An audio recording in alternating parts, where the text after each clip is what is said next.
Sarah, we're going to continue this. We're going to have Yes, fun. we are. We're going to start our own podcast. Yeah, we are. The three of us are. We're starting our own podcast.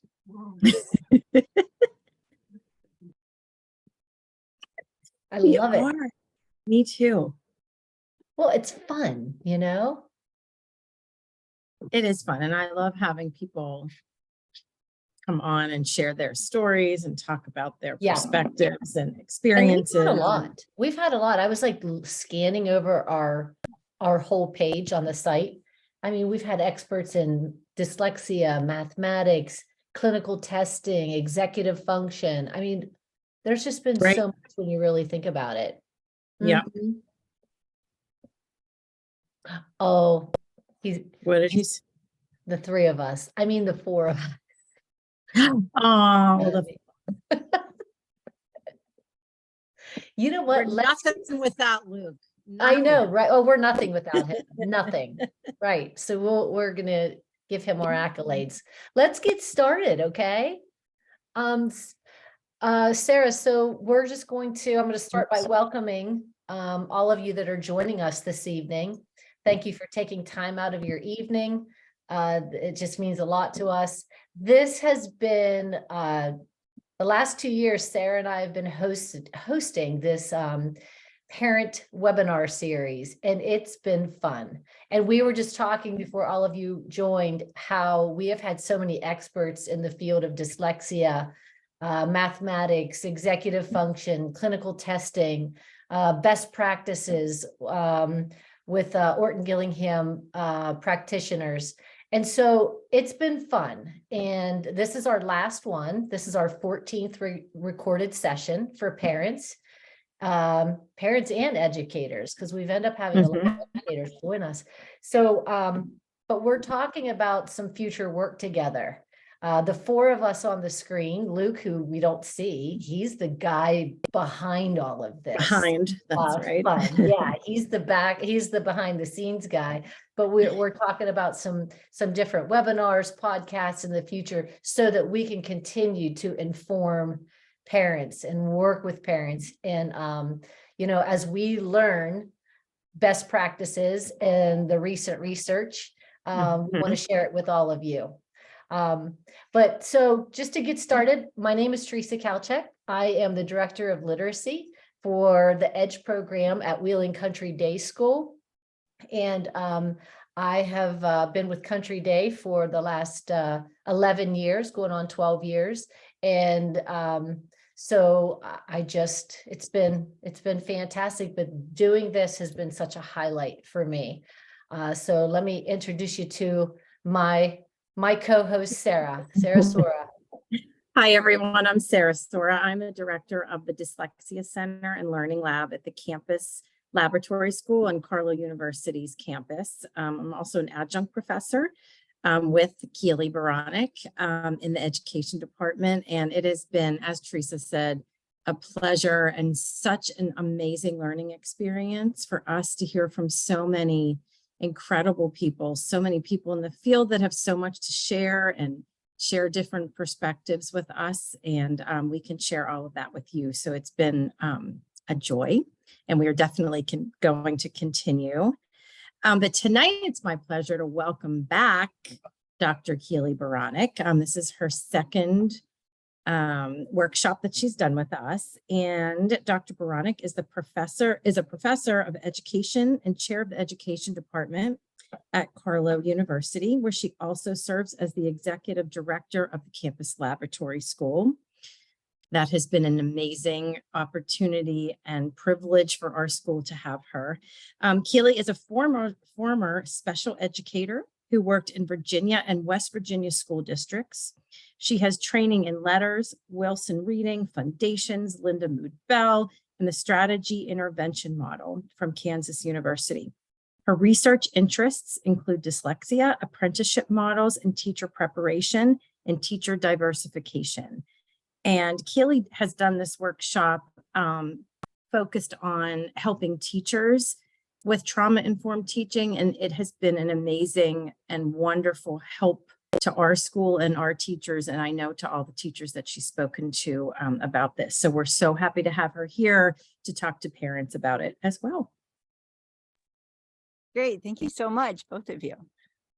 And I know I can't see anyone out who's on the webinar, but I do recognize some names. So I just wanted to say hi to everyone, especially those names that I recognize in the attendee list. I'm going to go ahead and screen share and jump right into it. I'll respect the time that we have, and we're here together until 7:30 approximately. I encourage you, if it's possible, to ask questions throughout, to put them in the chat. I'm happy to have that interaction or have the host ask questions. And we'll also save a little bit of time at the end just for some general Q&A. There's so much packed into this topic, and there are so many different directions that we could go with it. So I tried to be very specific and intentional with some strategies that you can walk away with or share with others, and then hopefully provide some resources and ideas for future reading that you might want to do yourself, or additional research that might align with what your needs are. So as Sarah mentioned, I actually was heavily entrenched in this idea of behaviorism. And that is, if you want to understand, or if you want to change someone's behavior, then you use a system of operant conditioning. So it was very much about rewards and punishment. And even in my master's degree program, I was studying to work with children with emotional behavior disorders, and it was a behaviorist paradigm. So understanding the purpose of behavior in this slide, we only looked at the top three. So that from that paradigm, if a child is doing something, anything, then you consider that they're doing it because they want to get something, get away with something, or delay something. And that was how behavior was explained. And so if you want to change that behavior, you need to either reward something positive, find a different behavior to replace it with, or use a series of punishments, right, to stop a behavior.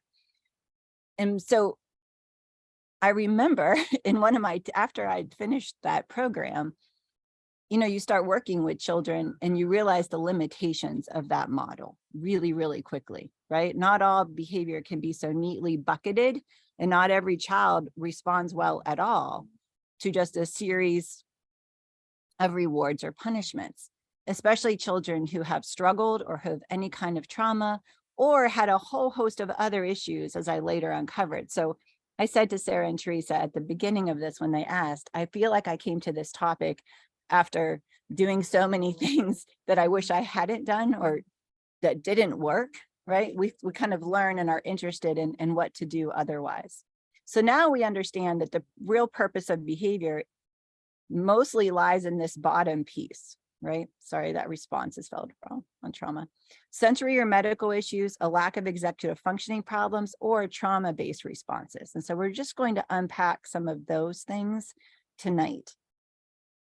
Specifically, I know this was oriented around trauma, that box of trauma, which is really just to give us a baseline definition, is anything that was perceived as so intensely threatening that made the child or an adult, this can happen at any age along the continuum, that caused helplessness, powerlessness, right, and feelings of horror.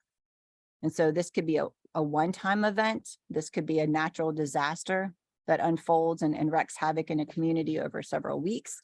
Or this could be chronic exposure to trauma or to traumatic incidents. It feels, right, powerless, unseen, and unheard. And this can lead to a whole host of difficult emotions, where then we see children, what we would traditionally have been calling them, acting out or challenging behaviors. And so for teachers especially, we can't solve problems in a child's life. Parents have a lot more influence over that, but we can ensure that they consistently feel seen and heard, either in a classroom setting or in a home-based setting. And what's fascinating to me is this idea of co-regulation, that children who go into dysregulated states for a variety of reasons, and trauma is one of them, really need an adult to be able to co-regulate their emotional state. And so the real power in so much of this lies in how we respond initially to children, and then how we talk to them and help them process what's happening in their own lives and why, and help them understand the acting out behaviors. It's also been called the upstairs downstairs brain, right? If we're operating in our upstairs brain, then this whole idea of the executive functioning, this thought, being able to make predictions and appropriately problem solve, think through a reaction. If we're in our upstairs brain, then, and we choose a behavior, then it's a very intentional cause. And there are some children who are operating in their upstairs brain and are just choosing, right? They're making a conscious choice about behavior. But so much, like that's a small percentage for most behavior comes from the downstairs brain. And that's language we use with children. The downstairs brain being more the reptilian brain, the brain that gets, the amygdala gets sort of like triggered and it causes a response. And we make assumptions as parents, as adults, as teachers, that if a child does something inappropriate or has an acting out behavior, we automatically assume they must be operating in their upstairs brain. So anytime you see like, here's your punishment for that, or why did you do that, or those types of conversations. So we're going to make a lot of assumptions that most of the behaviors that we're talking about are occurring at a subconscious level for students. They're really not sure why they're doing it, and they can't really explain it. They don't have emotions for it. In the classroom or at home, either way, these are a lot of the symptoms that we see when a child is dysregulated, right? For a variety of reasons, when they start having disproportionate reactions, right? You ask them to do something or not do something, or you change the schedule, and it just seems really extreme in proportion to what the event was. Transitioning gets really difficult. A lot of psychosomatic, right? My stomach hurts, I don't feel well, constant headaches. And then it really just sort of devolves from there, right? They get behind, they get overwhelmed. You also see some of this though in perfectionist tendencies too. So I sort of imagine everyone that I deal with, children and adults, you sort of assume that they're a can of Coca-Cola. You really don't know when you go in there what's going to happen, because something might have shaken them up and they're going to explode over it. And you didn't see the precipitating event, you just see what's in front of you. And so I almost walk into a situation and I have to be regulated first. I have to be in my upstairs brain and I have to be very calm and centered in order to even approach this. Because if I'm in any way triggered as well, as a parent, as an adult, as a teacher, and then you flip that can open, it's going to get ugly, right? Everywhere could be re-traumatizing. Our homes, right? Especially when we're using punitive discipline practices. Especially like if you're here because you have a specific child or children in mind, if they're constantly being exposed to behavior charts and their apples are being turned or they're being sent to the office, and it's the repetitive nature of operant conditioning. And then public displays of humiliation and shame typically result from that. The same children are being told that they're doing something wrong. The same children are being told, why can't you behave? Why can't you get it together? We just talked about this yesterday. In the book, Fostering Resilient Learners, it's really more important that we try to figure out how children are responding to whatever is happening in their bodies or in their past experiences, rather than focus on the details of the event itself. In other words, we don't have to understand everything that the child went through in order to be that safe, calm, caring adult. Pete Hall, he's one of the authors of that book. Long story short, we don't need to know their backstories, right? And you as parents often do know, but we need to know that most children are having a normal reaction to not okay things. And it doesn't matter, especially as teachers, not so much as parents, but we don't need to get into the nitty-gritty of what exactly happened. It won't really help us understand. What matters is how that particular child is responding. Sometimes now in counseling and clinical psychology situations, it is really imperative for them to sort of unpack some of these things. In this book, and Sarah's going to share with you the information, I'll reference this several times, Beyond Behaviors, It's written by Dr. Mona Delahook. She does a beautiful job sort of unpacking that upstairs brain, downstairs brain, and making sure that we're operating in what is called the green zone with children. But she's even said, like, in a clinical situation, if you're able to do that, if it's significant enough that you want to work with children in a clinical situation, sometimes they realize that children don't even know what the precipitating event was. So she tells the story in this book of a little boy who early on in elementary school was really significantly bullied on the playground.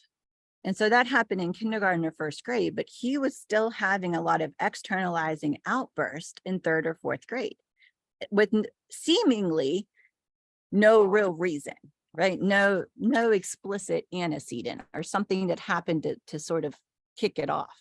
And what they started to unpack was this particular child has sort of internalized this sense of fear and not feeling safe in unstructured times, i.e. being at recess, being on the playground, being around children without a lot of adult supervision. And he was almost responding in a bodily way to just immediately lash out. If one of the children came too close to him, he would just immediately lash out and hit them. And it was his own body trying to figure out how to protect him.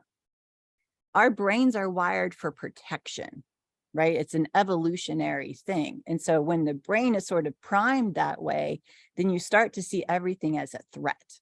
And so he was responding inappropriately to situations, but not because he was in his upstairs brain making a conscious decision.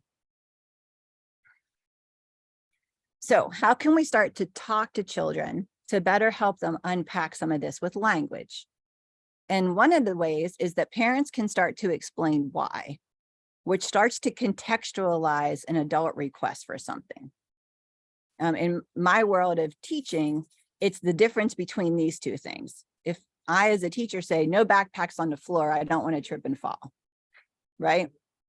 Versus, oh dear, I hope I don't fall. I actually have a bad knee. Do you think you can move your backpack? If you state the reason first, right, then it allows the child to know it is very less triggering, and it allows the child to contextualize that request and understand that it's coming from a place of care and concern and not power and control.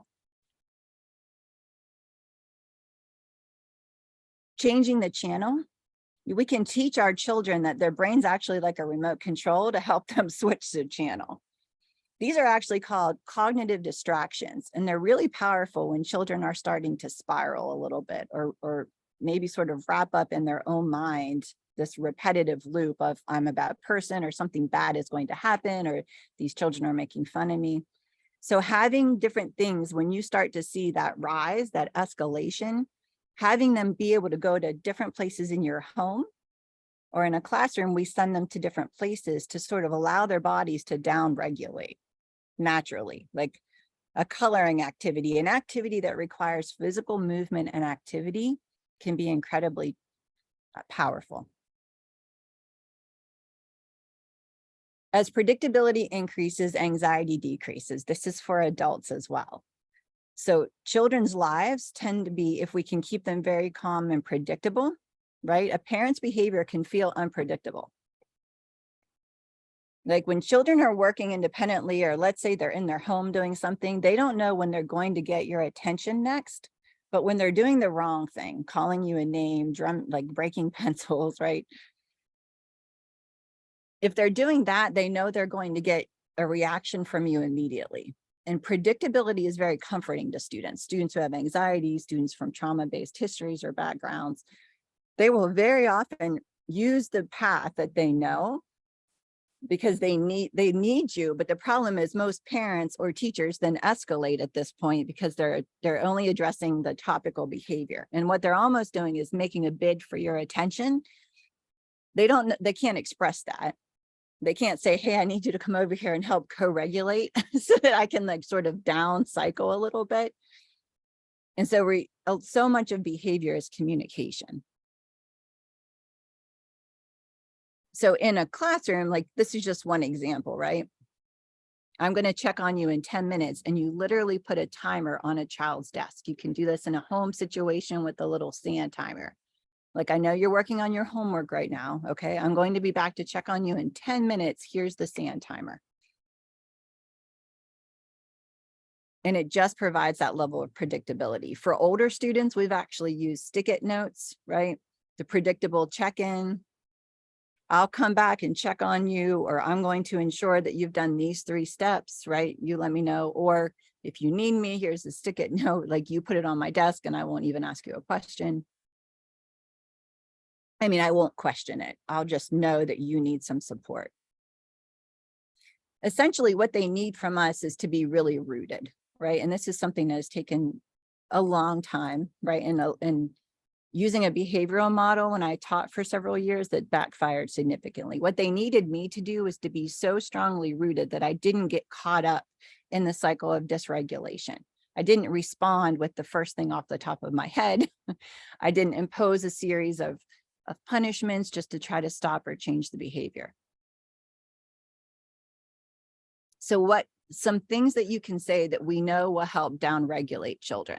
So before, again, yes, there was a behavioral issue, but things like, I hear you, I see you, I believe you, in a very calm and centered way.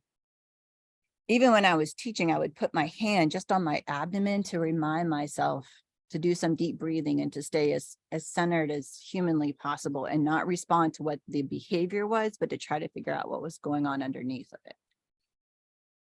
Right. I'm sorry for what's happening. I see the pain it's causing you. Like, this is heavy. Like, I can imagine this is heavy, and it feels heavy. What you're doing with this is just acknowledging that there's pain or discomfort or uncertainty or feelings of being scared. And it's in the acknowledgement that we see a down regulation. Emotions manifest into physical sensations. I mean, we know that there's a brain-body connection. So what we're thinking can actually manifest itself in a variety of physical ways. So we can start to really normalize naming and sharing emotions. And this starts with us, parents, being able to say and explain using our language. I'm really feeling frustrated and scared because I received some news today in the mail. And so I'm trying, and you say this out loud, I'm trying to unpack that a little bit, but you're using the words to name all the emotions. Children who are ineffective at understanding emotions, right, can seem incredibly immature and inappropriate because they truly just don't have the language then to communicate effectively. And then children dealing with sensory processing disorders can also exhibit a whole host of behaviors. They can say things, their bodies start moving in different ways. They have difficulty maintaining focus or attention, but underneath of that is just a dysregulated sensory system. Too much auditory or too much tactile or not enough, or visual, vestibular, sort of inner ear imbalance. And proprioceptive is muscles and joints. So you'll have some children who will pick up a pencil and they're trying to write, and it will literally go all the way, it'll break the paper because there's no proprioceptive sense. They didn't do that on purpose. They're not, right? They're not just ripping paper in front of you. They're not really sure where their body stops and starts and how much pressure to apply to something. So you'll see a kid pick up a bottle of ketchup and squeeze some out. And the next thing you know, half the bottle is on the plate with the French fries because there's an underlying proprioceptive issue. Or they're constantly leaning over, like you ask them to sit in a chair to do their homework and they're leaning over with their head upside down, that's vestibular. Or they're complaining that it's too loud and they can't concentrate. So when we start to connect body sensations with behaviors and with language, you as a parent can say things like, it looks like your body wants to move, right? I see what you're doing.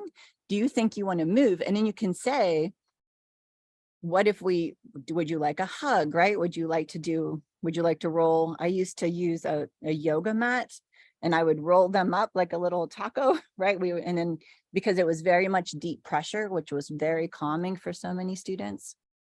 What does your body feel like it needs right now? It can be very empowering, and children won't be able to answer you the first 2 or 3 times until they have the language to do that. And some of that is suggested by you. Like, what could we do right now? Would you like to take a walk with me? Children are more apt to talk to you if they're doing something physical rather than just sitting.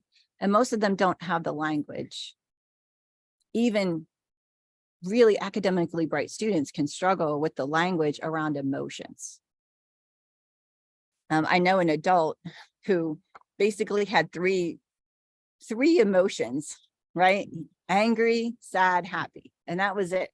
If you ask this person how he was feeling, it was one of those three things. There was no nuance to any of, like, I'm feeling frustrated, I'm feeling really anxious, right? I'm feeling embarrassed. Like, all of the different languages that lead us is more than just those three. When we're talking about sensory, though, like the water bottle is just filled with glitter and food coloring, and it just makes, it's almost like a lava lamp, but there's a lot of things you can do, can present to children to help them in their own regulation. Stress balls, weighted vest. I mean, they make weighted blankets now, even for adults. I've seen students use those really effectively. This is just happens to be called a calm down kit. This is an older version of it, right? Older students who need something to play with, and it might be pretty calming for them to have a fidget on the top of their pencil, so it looks more developmentally appropriate. Flexible seating in the home, in a classroom, in a community setting, changing where you are and allowing someone to sit on the floor in a beanbag for a few minutes, right? Or just recommending that they go sit in a chair that rocks can be incredibly calming, and it tends to increase attention span. And then give them the language. And a lot of this you can do, right, by using the word yourself and in getting them to express those same kinds of emotions. So it's not just happy, sad, and angry, but are you excited? Are you grouchy? Are you irritable because you haven't eaten something and it's connecting the brain back to the body? Dr. Dan Siegel says, you have to name it to tame it. So if we can teach our children not to fight their emotions, but rather to express them, then it actually has this effect of reducing anxiety and stress.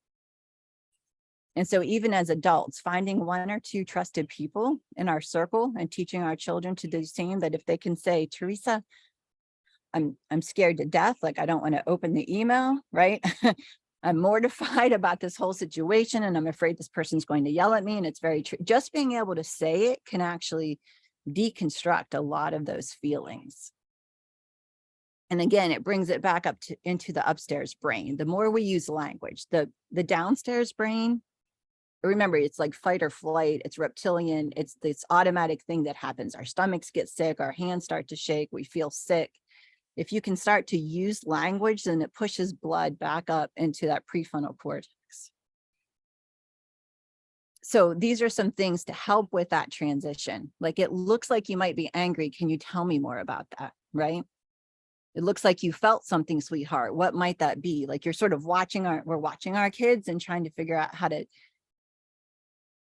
not coerce, right? But prompt them into a language-based conversation rather than an overwhelming anxiety. Is your body telling you something right now? Or your eyes are big, is your body telling you something, right? Like, what is happening? Can you start to help me understand what's happening in your body, or what you're feeling? Oftentimes, some of the most powerful things we can do if a child is dysregulated and really struggling is just to sit in the space with them without engaging in a lot of conversation at first. I sit down, crisscross applesauce on the floor, and just try to, by your calming presence, you can start to co-regulate a little bit, or invite them to do something with you without any conversation for the first 10 minutes or so.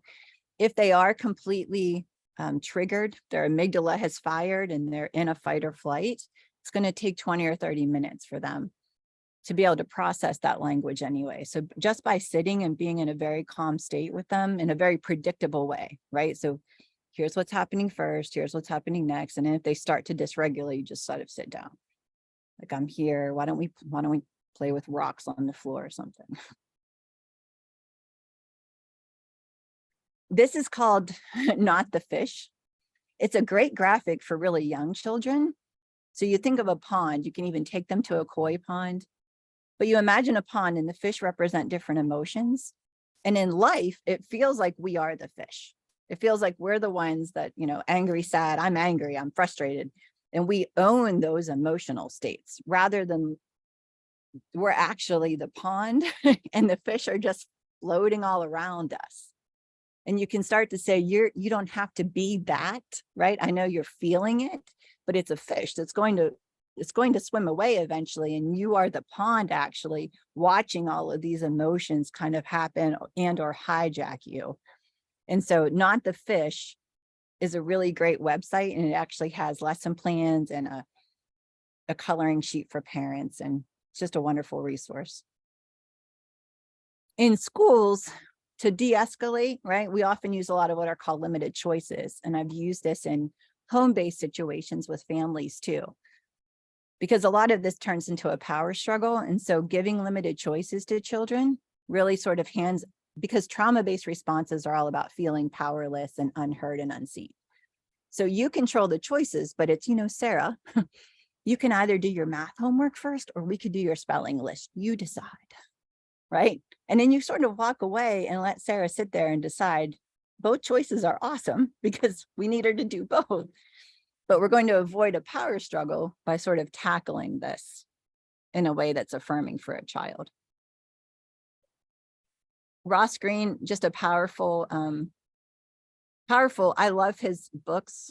He's a prolific author and he has studied children's behavior. The Explosive Child is really oriented around parenting, how to parent easily frustrated, chronically inflexible children. So just might be a resource for you. Ross Greene, he has a website. So Lives in the Balance, it's all open sourced, and a lot of his documentation you can pull off. But he takes the approach of, if a child is misbehaving, it's really most likely the result of not having the skills to appropriately address a situation. It's not about a willingness to just upend an adult's life or a parent's life. This is from his website, Lives in the Balance. It's a focus on lagging skills rather than behaviors. The behavior is just trying to tell us something, but it's at the surface. It's very much like a rash. If you get a rash on your hand, there's some underlying issue that's happening in your immune system. So we can just treat the rash and hope that it goes away, or we can figure out what is underlying. And that's what this is. What lagging skills exist that would create a situation where a child has externalizing, acting out, or internalizing behaviors and sort of turning in on themselves. So I love using this as a tool, and a lot of parents, I think, have found this. It's a different way to reframe and look at behavioral issues and try to figure out what's really triggering it. So again, you're at the playground, you're at the ball fields with your older children, and you see like one of your children gets into a fisticuffs or has a physical altercation. And again, the first thing we tend to jump in with is to just enact a punishment, or why would you do that, and what is wrong? And sometimes just taking a step back, getting them to down-regulate, right, to come back into a co-regulated state with you, and then you can sort of do what's called a social autopsy, right? It's putting language in a narrative context for what happened in that particular moment, and then what else could have been an option. But again, this happens 20 minutes to 90 minutes after the fact, when the language can be brought to bear on the whole situation. So there's we could spend hours together, right, talking about all of the brain-based pieces of this. And so if you're interested, right, there's some incredible resources that I know they're sharing with you in these books that we mentioned, but it really starts talking about what this looks like at a physiological level, like when the amygdala gets triggered, right? It's out of our control, because this is the part of the brain that acts on our behalf. It's trying to protect us. And so I have found that to be incredibly comforting. Like even when my own amygdala is triggered, I'm starting to appreciate the fact that our brains are wired for protection. And if you can say, I get it, I understand what you're trying to do for me, but like we had to take a step back and calm this situation down. Because once that amygdala gets triggered, all the emotions come out, the implicit memories that are unconscious, but then they can affect these behaviors. So the little boy who was bullied in kindergarten and first grade on the playground, it's subconsciously in third and fourth grade causing a host of behavioral responses that he can't put language to. So this is all about trauma in the brain and that fight, flight, or freeze, but knowing that these implicit trauma memories can come up and create some pretty significant issues in our children and our students and in ourselves. So the amygdala hijack, when that amygdala, that little almond, it's tiny, that almond shape gets hijacked, it releases from the adrenal glands cortisol, epinephrine, and the body goes into fight, flight, freeze, fawn, those things that we know about, and all of these physical things happen. This book called Flooded, it's a really small book. I highly recommend it. Allison Edwards is the author, and it gives language for parents and teachers to use with children that's really developmentally appropriate and understandable, right? Because when we start talking to them about neuroception and vestibulars, but 20 minutes to an hour, right, to move from a completely dysregulated to a regulated or co-regulated state. This is from the book. So even teenagers can appreciate this understanding. And this is the downstairs brain and the upstairs brain. Your blood is here. You're making rational decisions, right? You're in control of your emotions.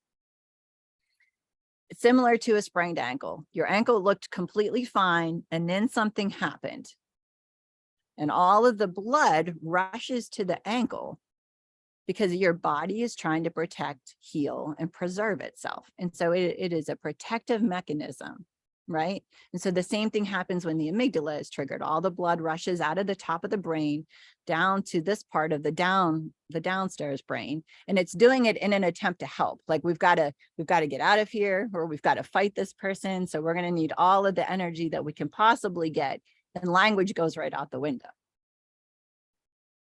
And so how then do we push the blood back up to the top part of the brain? How do we heal a sprained ankle? You have 6 seconds. So basically when the amygdala is, and this is for children and for parents, when the amygdala is going to be hijacked, you can intervene before you hit a completely dysregulated state. It's not easy to do. And I would, caution you to be gentle with yourself, because you have to just learn the triggers and work your way through them and set up environments that are supportive for our children.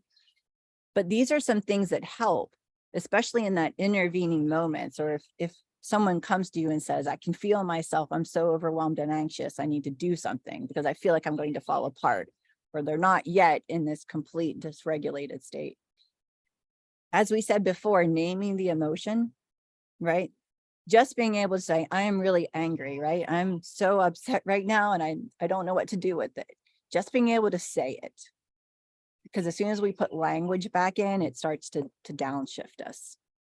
Change the setting, which is why some of those, like, go sit in a beanbag, right? Go sit in a fun rocking chair. If you can take a walk outside, if you can completely change the immediate environment that they're in, it actually can help our children sort of better control. Like they start to feel like that sense of control is starting to take hold.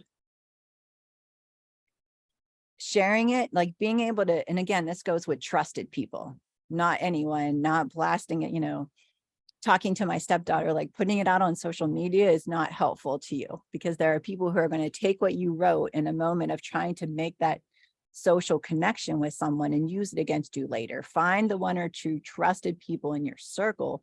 That's who you share your load with, the mental load.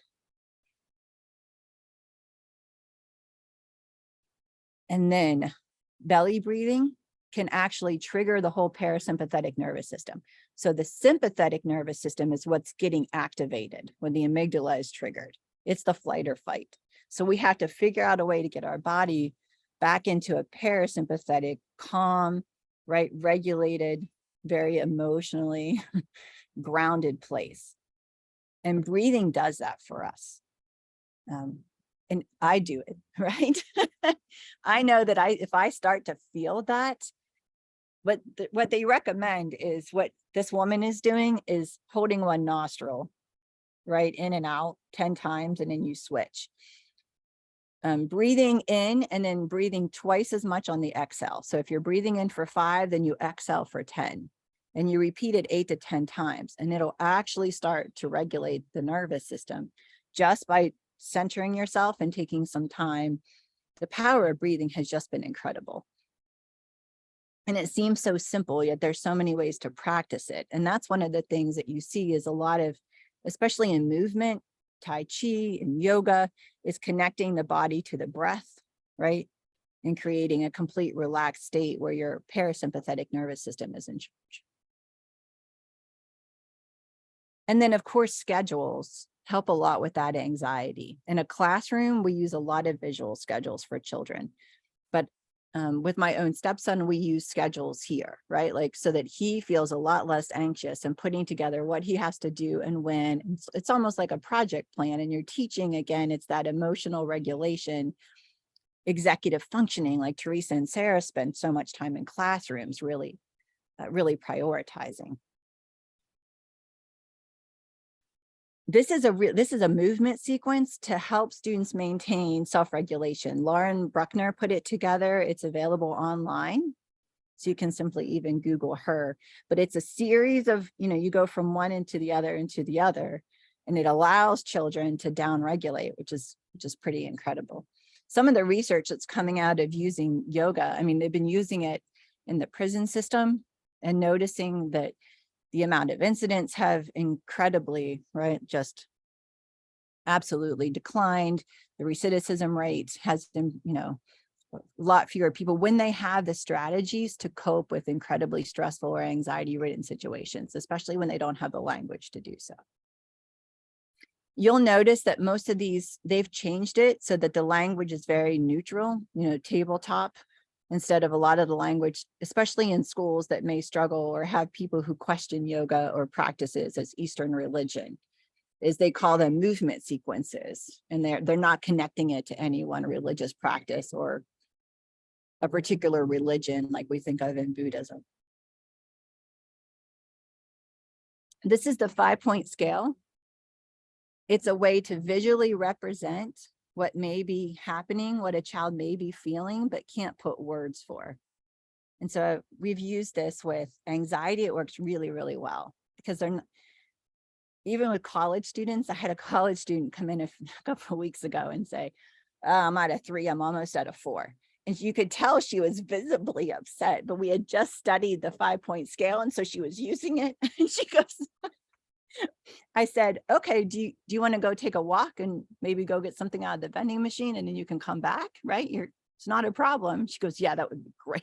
And I could see her do 3 laps in the hallway before class. And she came back with Cheetos and a Coke. And then later said to me, thanks. I said, it's not like you being able to identify it is what we want our children to do. We want them to be able to come in and say, I'm at a 3. And we're not going to, or, like I'm at a 4. And then, right? What are we going to do immediately? And so the 5-point scale can include steps that you can refer, like you want to check out the 5-point scale. Which one of those things do you want to try in order to help? But it's so powerful because it gives the power back to the individual. And as soon as they can start expressing how they're feeling and what they need, right now you're in the good spot, the sweet spot. So you can use the 5-point scale as a check-in. I love the anxiety curve, and you can even write what it looks like, how it feels, what I could do. And it's just suggestions for what children can do at each of the levels. Once you hit 3, right? 3 is kind of the turn. You still have time to turn back. Once you're at a 4, and this goes just for behavioral escalation in general. Once you get to a 4, you need to just let them go and keep them safe and yourself and everyone around them. And they will come back down again. But trying to get in there with like language, like you need to use your words and tell me what you're feeling right now. They're not going to be able to do it. Or if they do, you're not going to like the words that maybe come out of their mouth because it's just going to be profane. Here's a way to connect a visual with that breathing strategy I mentioned. And again, this can be a child this can be one of, I'm putting it here because it was one of the strategies that I've used on the 5-point scale. And so kids will go pull this out of their folder and actually put a picture every time they do one of those deep belly breaths.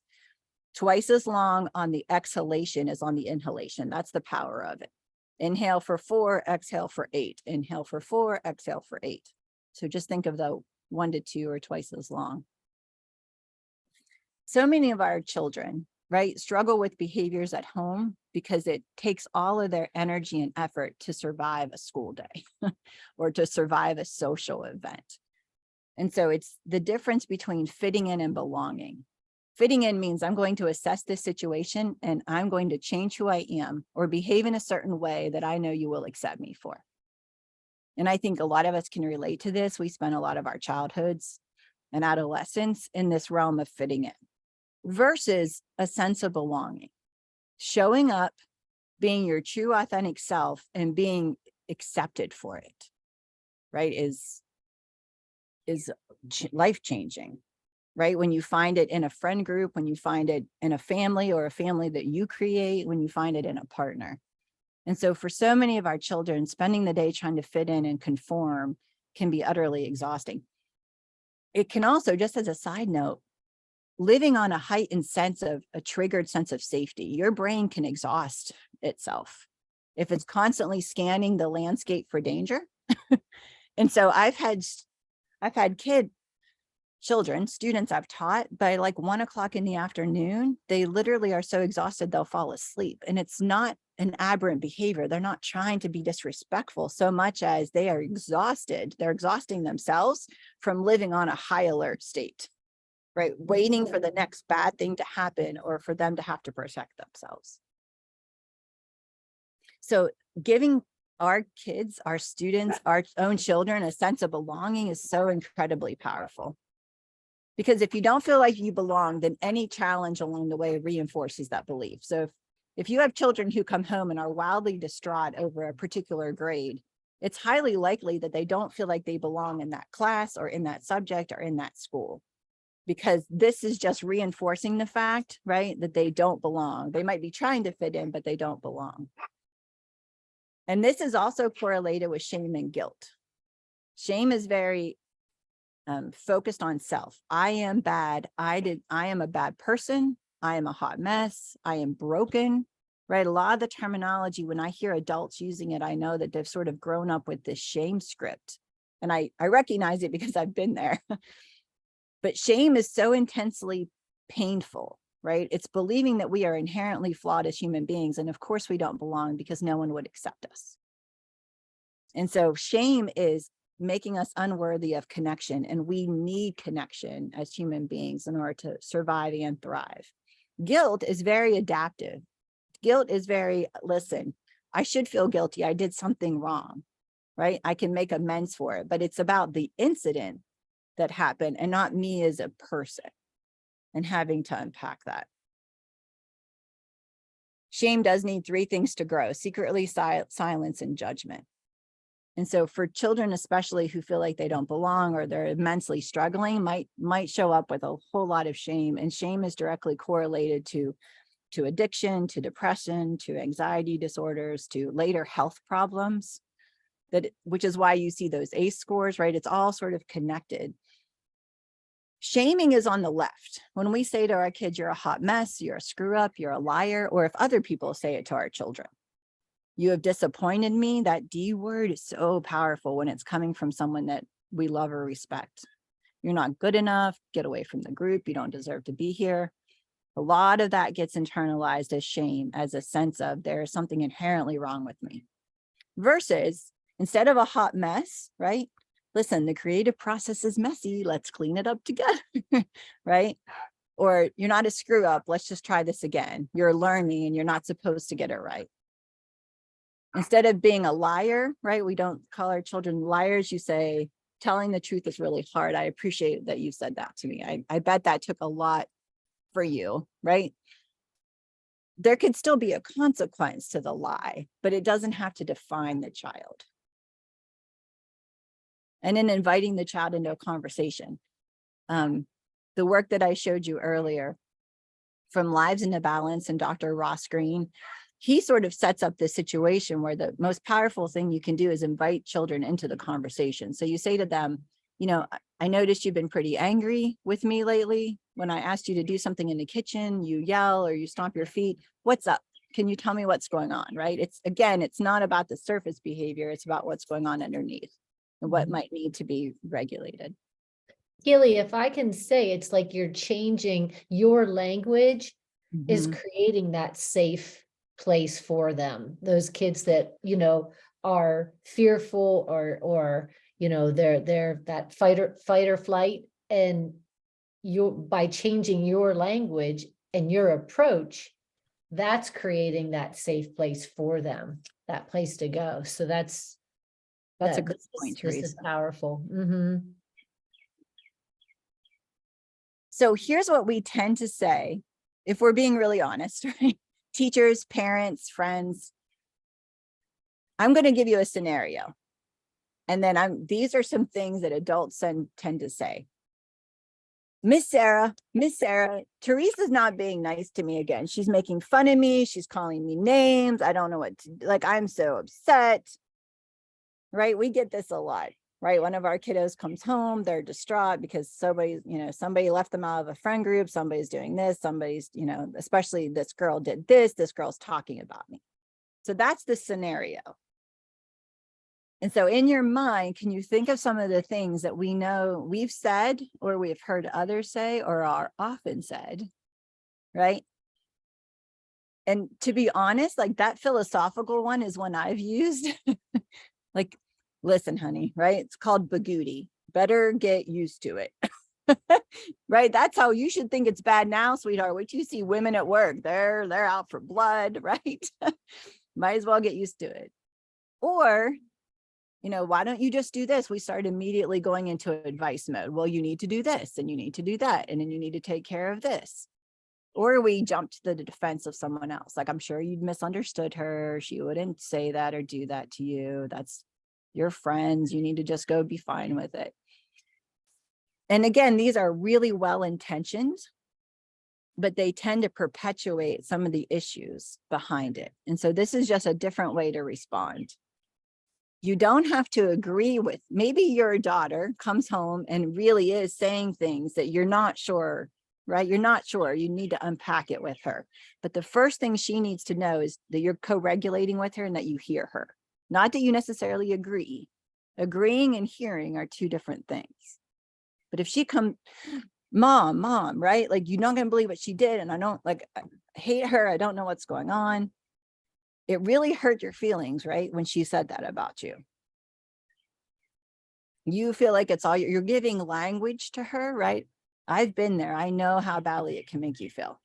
You're not doing anything else but these like one statements that will immediately de-escalate because they feel heard. They feel like they belong to you, right? Because it's radical acceptance, right? You have every right to be upset. I understand why you're angry. That sounds really embarrassing. I'm sorry that happened to you. You're really just right. It felt like no one liked you at the party. That must be really hard. And then it sort of, because immediately they'll downregulate and then start to open up to you about maybe some of the other contextual situations that were going on. Woo. Look at that, right on time. There's so much more we could do, but I want to be respectful of your time. And I also want to leave a few minutes if anyone has any questions or comments. This is a great time to open it up for any questions. If you have any questions, Absolutely. please put them in the chat box.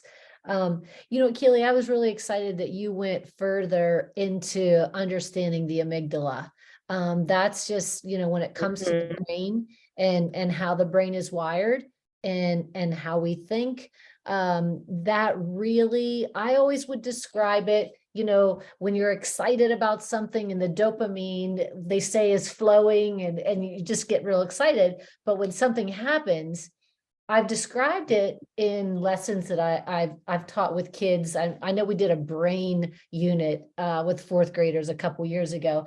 And I said, it's like a screen. That amygdala is like a screen and it stops that flow of it, because something has traumatized you and thinking stops. You can't think of the words, you can't think of the answer, whether it's on a test or just in a conversation. But I love the way that you gave that visual and such a great understanding of what that amygdala really is and how it the function, what it is. And so I appreciate your explanation about the amygdala. It's something for all of us to think about. And it is, and I agree with you, Teresa, being able to give that language to children, right? It helps to Yes. demystify. They really don't know. They think something's wrong with them because they're responding physically and they really don't know what's causing that. That's why. No, go ahead. I just love that upstairs and downstairs brain, because I think for them that gives them such a visual and understanding of, and me. I mean, that really helps me understand it too, right? What happens downstairs and how do we get back upstairs, and what language do we need to get there? Yeah. That's powerful. It takes it back to it takes it back to, we're looking at our children and why are they feeling the way that they're feeling or what they're experiencing. And we might know those underlying reasons why, but it takes us back to because that may have once been us. We all experience trauma. We all learn from trauma or failure, whatever that might be. But look at what this is putting things into place for us as parents on how to handle it, like why they're feeling this way, and what are some ways we can handle this. Your resources are fantastic. Hold that book up one more time, Keely, the one that you really like, the Beyond Behaviors. This book has reproducibles. Yeah. So it's full of information for parents, and it's written so that parents can really access the information. But then it has pages that you can use or make photocopies of, like noticing my reactions to situations. And these are designed for children. They're developmentally, right? Developing my own strategies. This book is, I've dog-eared it so much. I'm trying to find some of my pages that I love. Yeah. No, that's great. That's something to walk away with. Yeah, characteristics of connection. So I love it because it's theoretical and very practical all in one. That's a great takeaway. I love the advice too about this supportive language. And I'm, as a parent and a teacher, I always want to fix it, right? When someone comes to me with a problem, I want to fix it. But instead of giving them ways to fix it, that supportive language I have found has been so much more helpful in allowing them to figure out how to fix it, right? Just understanding and hearing them. I love that part. Yeah, because we're just primed, like, to want to give advice, fix it, make it better, and letting them sit in it and really own it. And then they can be empowered by having to work through it. Right. Sort of handing that back to them. That is fantastic. We did have a comment in the chat. Okay. Thanks for the reminder that the parent needs to be in the upstairs brain before they can help the child get out of the downstairs. Absolutely. It's so true. Right. And I say this from doing it wrong, like immediately wanting to jump in or personalizing the behavior, right? Which means that then I automatically go in, that's a trigger into the sympathetic system is, this is about me, right? This is something I did or didn't do as a parent, right? This is one of my failings. And then it spirals us in a way that doesn't allow us to co-regulate. Yeah. Oh, I could listen to this topic. I know. All night. This is really good. I think this is definitely a great time to end on that note of that upstairs brain. Thank you so much for everyone who attended. Keely, yes. Yes. Thank you all. Yeah, that's great. Keely, thank you very much for your time. We really appreciate it. Absolutely. And stay tuned, everyone. Sarah and I will be back, right? We'll be back. Yeah. The four of us will be back, right? Thank you, everyone, for attending. Have a wonderful evening. Thank you all. Good night. Thanks.